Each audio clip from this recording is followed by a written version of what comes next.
Now, I had Mr. Ferrell come this fall and talk about the 21st Century Grant.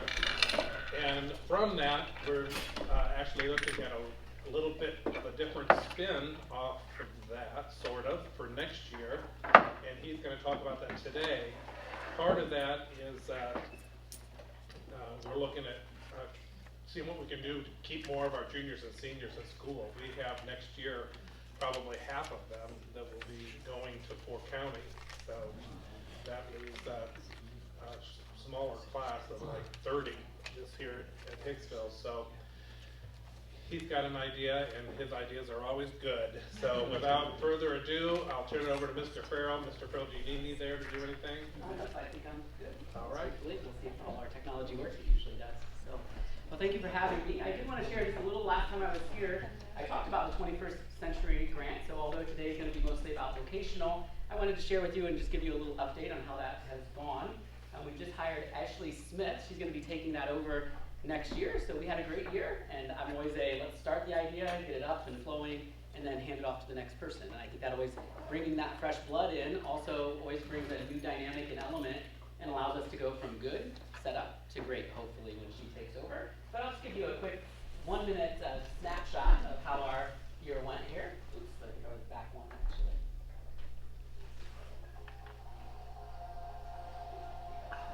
That's okay.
So that program was called Beyond Boundaries. Our new program, hopefully we're going to start getting our kids thinking beyond high school and to the next level of what we're doing. So it's kind of like our STEAM class, but going to the kind of that STEAM 2.0. So our long-term goals of developing this program are things like providing students with some manufacturing skills, providing them with options that would allow them to both attend a technical school when they graduate or go on to a 4-year university, depending on what their career goals are.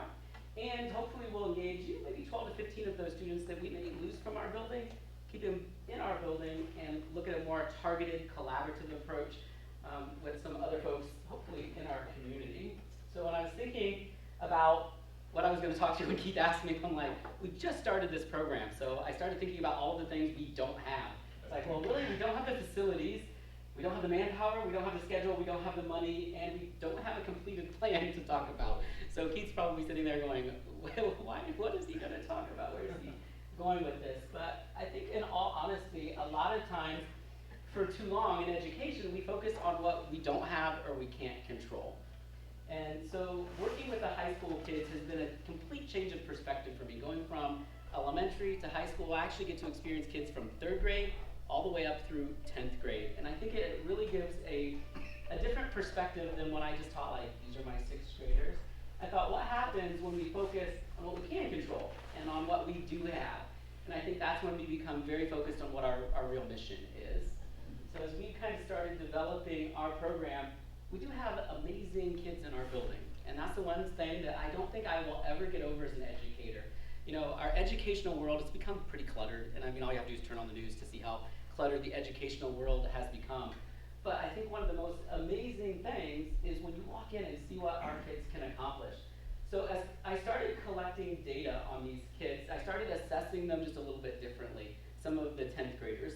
So we work on a lot of probably vocational style. If I were to describe it briefly, I would say I teach a 21st century shop class. Some people go, is that a shop? It's not even close to a shop class.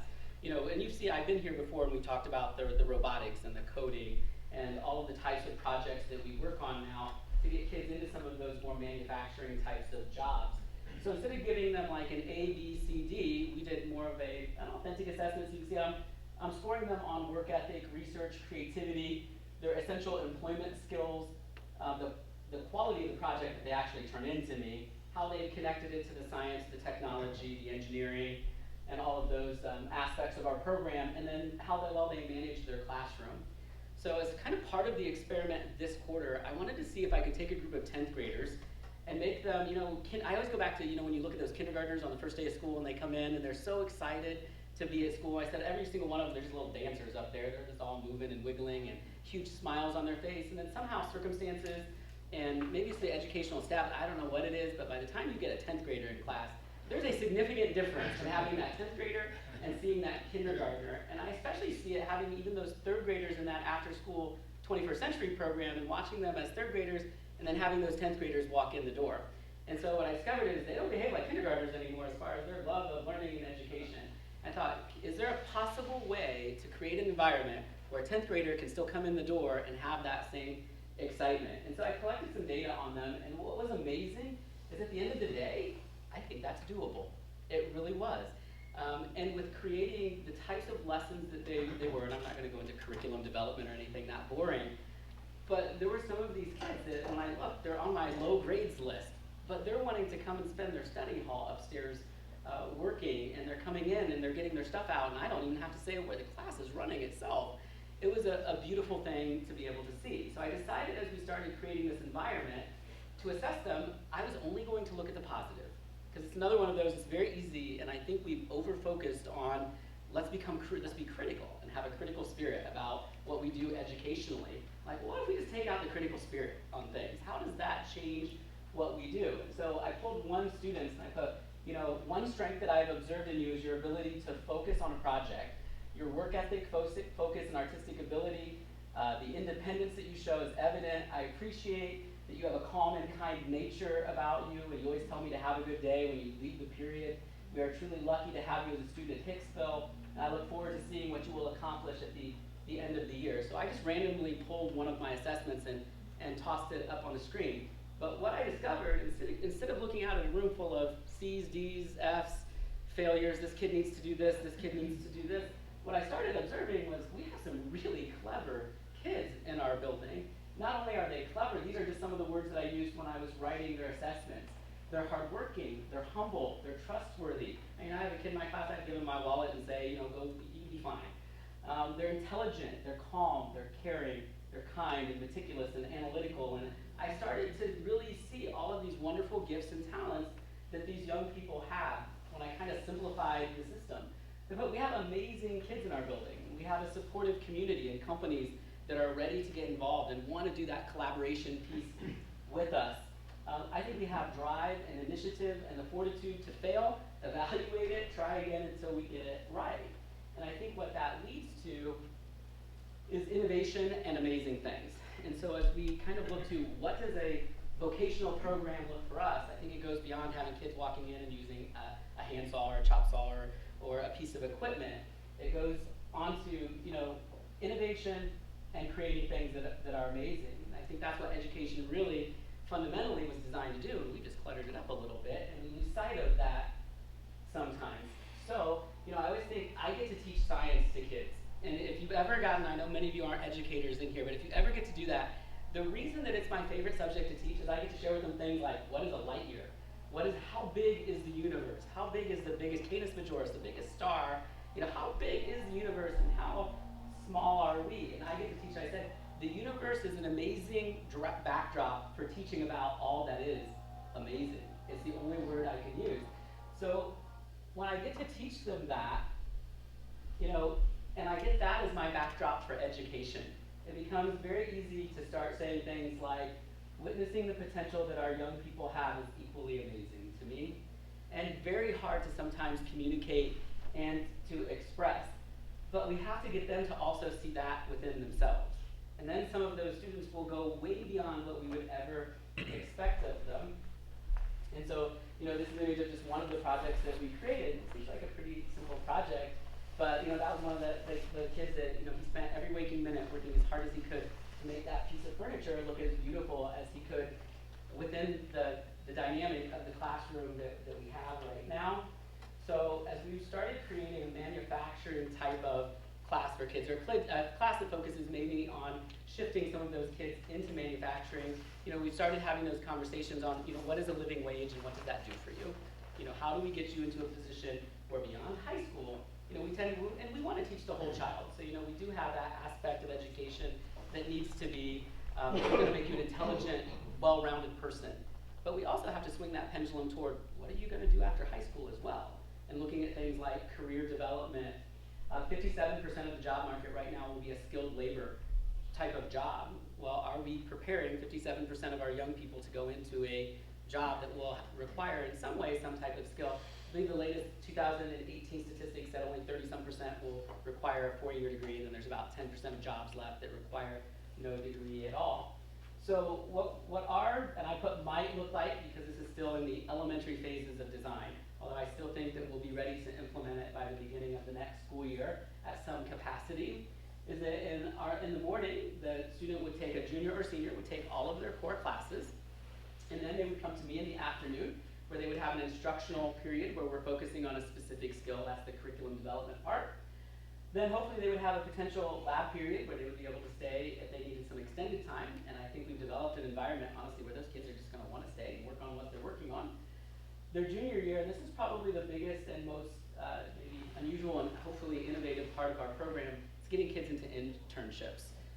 Cincinnati was the first university in our area that started getting their, or they recognized, I think it was one professor who actually recognized that they needed to get kids into internships sooner than later so that they could explore what they want to do. I think specifically he worked with the education department. He was saying, why are we waiting to do student teaching till a kid's a senior? If they really don't like this, they went through 4 years of college and spent a lot of money, and then they're a senior and they decide they have to switch majors. It's not a great plan. Let's get them into the classroom as a freshman. It's kind of the same type of idea. Let's get them out and into some of these internships with some of our companies locally and kind of even a little bit beyond Hicksville, to give them some experiences so they can hopefully decide what does life look like beyond high school for you. And I'm hoping some of those companies might like what they see with some of our students, recognize the amazing abilities that they have, and I know a lot of companies are paying for colleges right now if they can get people involved. So it might be a win-win for some of our students. We get to keep them here in our own little hometown, and they still get some opportunities that they might not get elsewhere. So maybe that junior year looks like a Friday internship with a variety of companies, so that they get a well-rounded look at what's going on in manufacturing. I know as a teacher, when I started at this program maybe 4 years ago, I started going out into manufacturing facilities and was amazed. It was not the factory of my youth. It has changed significantly, and I'm sure even now it's changed even more than last time I was in some of those factories. And then maybe their senior year, that internship might be a more long-term internship where they would be spending half of their day working with a company. So our goal would be to keep those 12 to 15 juniors and seniors in our own school doing some work like that. So that's all I have for you. I was hoping that you would have some questions for me as we conclude. I know that it's not as well developed of a program yet as I would like it to be, but as we're working toward that, hopefully we'll be able to get some of our kids more involved. Yes? Good question, Nathan. You know, you mentioned it sounds like some of these kids that you're involved with so far being kids are, you might say, struggling a little bit in school and academics and stuff. As you worked with them, allowed them to look at these things and do these things, have you seen some improvement in their other grades and stuff? Have you got to that point where you might see that yet? Sometimes, and I think that's one of the goals of that's why I say targeted education, I think is going to be a trend where we look at a kid very individually to try to get those grades and skills that they specifically need. It is kind of, you know, it's a complicated equation, you know, to get every single kid to a point where they're successful, but I think that's what we work toward, and definitely think that looks at, we have to look at every individual case and say, well, you know, what is the cause of this? Can we help it? What are your skill sets? What are your talents? Can we focus on those and work toward it that way? So I haven't actually looked at that data to see if some of them are improving in scores. So you know, Attitude? hopefully. Attitudes in school? I'm guessing some of them don't always have the best attitude. Definitely attitudes. It's nice. They said that's that kindergarten approach. It's nice to see some of those kids come in with a smile on their And I actually like giving them feedback that is less A, B, C, D, and more, let's sit down and have the conversation. So what they do is they come up and we actually sit down across the table from each other and we walk through the assessment together. And actually most kids are a little bit more intimidated by that, because now it's not, I just get a grade on a computer that I don't really have to be accountable for. Now I'm actually talking to a human being across the table, and he's grading me on things like my work ethic and how he sees me using my class time, and that does change the equation, because they know that there's gonna be a little bit of at least personal, and really, and I think we all know this as human beings. You know, no kid comes to school saying, you know, I wanna get an F, I hope I get detention, maybe I can make it to Mr. Countryman's office by the end of the day for an, I don't think that's how most kids operate. They just don't have, you know, their circumstances have either caused them some problems, or the equation's pretty complicated on how they end up there. They just don't know and have the skills. One of the most powerful tools as a teacher, you know, is just to look across kids and say, that just really disappoints me. And that's a hard thing for any student or even an adult to be assessed on. So instead of an A, B, C, D, you know, they're going for, they know what I'm looking for. Yeah. And I think most kids want to try to project that. And to be honest, of all of the students I had, you know, I've only assessed this way one time, but in that time, there wasn't one kid when I'm looking, that I couldn't find something unique to them that is an amazing, I said that's the part that the only word I could really use for it is amazing, because I can't come up with a better adjective, but that's the part that amazed me, and it was a little bit unexpected. You know, I thought, well, there are gonna be some of them that are a challenge. There wasn't. You know, it became painfully obvious what amazing skills some of these kids possess. Now it's just saying, where does that fit in? And that's really hard. That's the hard part. So, yeah. I like it, the positive approach, Nathan. I'm impressed with that. I like the positive approach. I think a lot of those kids don't get many compliments at home, and you know, to be good for their confidence and stuff. And I hope this is successful. I believe it will be. And it's good. That's good to see from my standpoint. Yep, I hope so. Yeah, it was a different approach to take, and I learned a lot doing it, and so it's a good thing. Yeah. So when you're doing a project, like say the young man who had the table, so I'm just gonna make this up, say he Sure. had problems with his math skills. Are you able to work in how you use math to make the table to help him overcome some of that?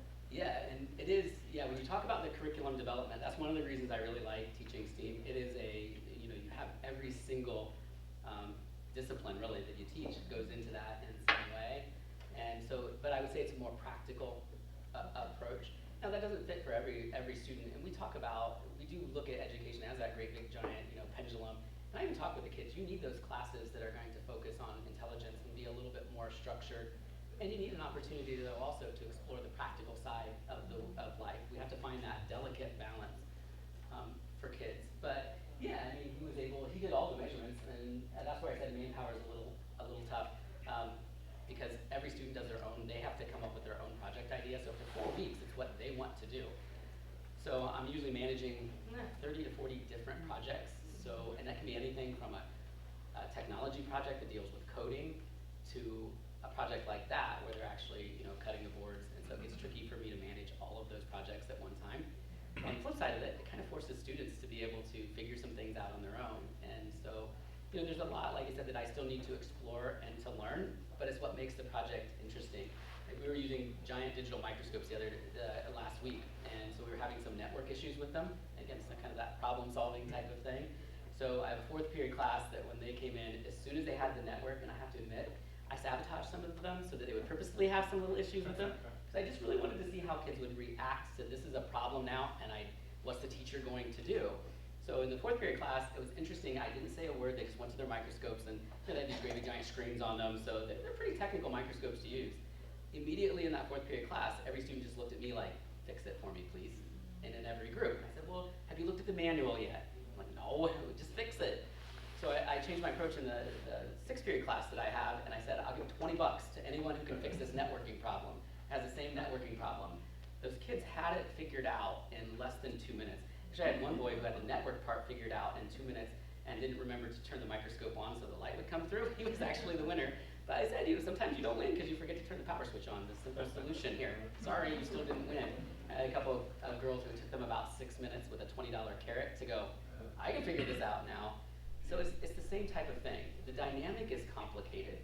So you have to take all of these little different nuances and aspects of a kid and then say, how do we develop a curriculum around that? and that gets a little tricky. Yeah, it But seems like they would be more invested if they were picking out the product, like you were saying, they were picking out their own they are, products. and then you get a few kids, it's like, I don't know what to do, and so it takes time and patience to figure all of that out and figure out, what's gonna motivate this kid, what's gonna motivate this kid. It becomes tricky. It's a little different for every kid too, so. So, go back to the table example here, do you guys actually have saws and stuff there for them to do this stuff, or do you do some of the stuff at home and then bring it back to assemble it, or how? No, we do it all in class. I don't have a suit jacket that doesn't have sawdust on it, so it's just how it works. So I've just been adding tools as it goes. So the most complicated tool that we use right now, so it is kind of a souped up makerspace. So and that's the great thing about the technology that exists now, because they can do everything from 3D printing to actually assembling it with a miter saw is probably most complicated. So I have a small hand circular saw that we use. I have a couple of, sometimes we just get the old saws all out and go with that. But then we use a miter saw in class. It makes some noise issues, but no one's complained yet. So, and some dust issues, but janitors are great, and we try to sweep that up the best we can. So I had another student who wanted to make a computer gaming table, and it was interesting too, because he went out to again, I love it when they can go locally too. He went out to the local sawmill and got his plywood out there, and we welded up some legs for him. We do that part, I do for them. And then he actually 3D printed all of these little custom cup things. I don't even know how he was using it. It's like one of them was, I think, just for pencils, and one of them was for cords for this computer, and one was, I think, a stand for a monitor. And so he custom 3D printed everything, so he has his own little workstation just the way he likes it. So it's nice that they do have all of those tools available, and we just keep adding to the collection as we can. So, but yeah, we use. When you talk about introducing to manufacturing, you talk about introducing this maybe some different levels of salary positions inside manufacturing, such as foreman and on up to the ladder, whatever they have. We work a little bit on career development. Some of that I kind of pull back on because, as I kind of am going, none of us have a crystal ball, and the world has changed so much that we don't know what jobs really will be available and what manufacturing is even gonna look like in 2 years. So we will work on skill sets that will hopefully make them versatile enough to walk into any of those. I focus a little more on what is a living wage and what does that do for you. And so, like right now in the 10th grade class, and I think for around here, somebody here might know this better than I do, I think it's around $26,000 for one person. I think it's like $69,000 a year for a family of 4 is considered a living wage, according to the Google, I think. So I don't know how accurate that number is, but we kind of use those as our baseline, and then try to look at what jobs offer that kind of wage. And then, for example, right now we're working on a curriculum piece where we're just looking at how do you take care of your own home and how do you take care of it on that budget. And one of them is an automotive project where they have to come up with a checklist for their vehicle.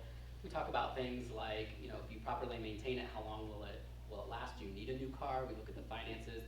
And I even showed them an example of someone who had to postpone retirement because they drove way too many brand new cars. And so we look at it from that financial aspect. We're doing a project on, how do you replace a toilet in your house? Some of those basic household skills.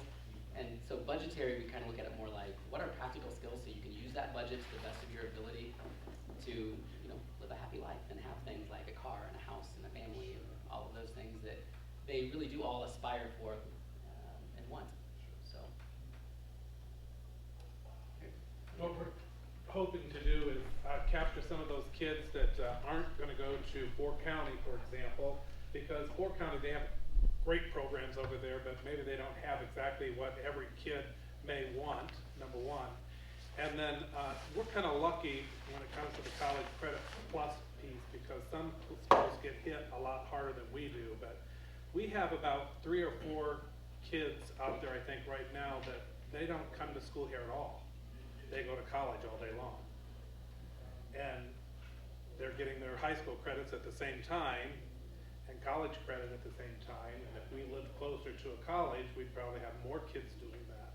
But college isn't for everybody, and hopefully this program that Nathan's doing will capture those in-betweeners that don't want to go to Fort County and aren't going to go to college, or don't plan to go to college. So, yeah. Hopefully it allows for a little bit of flexibility. That seems to be something that students and families really right now are longing for, is to have a little bit of flexibility in scheduling and what their kids do. And like you said, my goal is to allow it the most flexibility and the most opportunity for a young person. So many of them really don't 100% know what they want to do after graduation, so that they need to be able to say,